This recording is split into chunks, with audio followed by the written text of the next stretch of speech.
Yesterday caused a bizarre situation out on the island. The winds pushed several pelicans into the traffic on the Galveston Causeway, causing the birds to smash into windshields. Matt Doherty talked to one woman who says it is a miracle she was not hurt or even killed. We saw several dead pelicans when we crossed the causeway today. People say that yesterday was bad. It looked like those pelicans were falling out of the sky. He dropped, and then he comes like that, and then he drops some more. And by that time, the thoughts that went through my mind was, oh, ah! You know, it all just kind of happened at the same time, and then I hit him. Here's what the pelican did to her windshield. With that type of impact, it could have been way worse. When Shannon Long headed out to church last night, she was more concerned about the threat of flooding.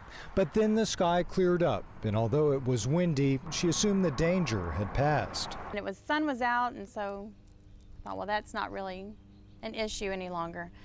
The wind and a pelican never went through my mind. Others who crossed the causeway last night say it looked like pelicans were falling out of the sky. Bird experts say Galveston's brown pelicans are nesting this time of year, and the causeway cuts through their flight path. There's an estimated 3,000 pairs of brown pelicans that are nesting out there. So this is the time of year when they're feeding a lot of chicks, and some of the chicks are learning how to fly, and you get a lot of activity over there. Greg Whitaker says pelicans glide with the wind, and when the weather changes quickly, they can lose control. What happens is they'll follow the wind patterns along the causeway itself. It's sort of like their superhighway.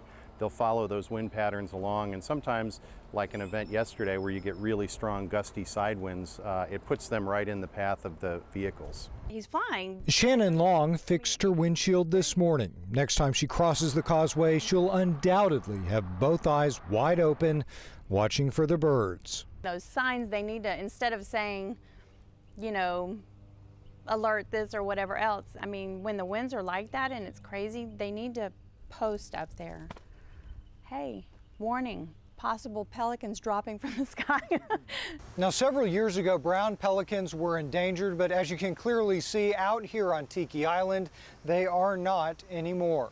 From the Galveston Causeway, I'm Matt Doherty, KSU 11 News.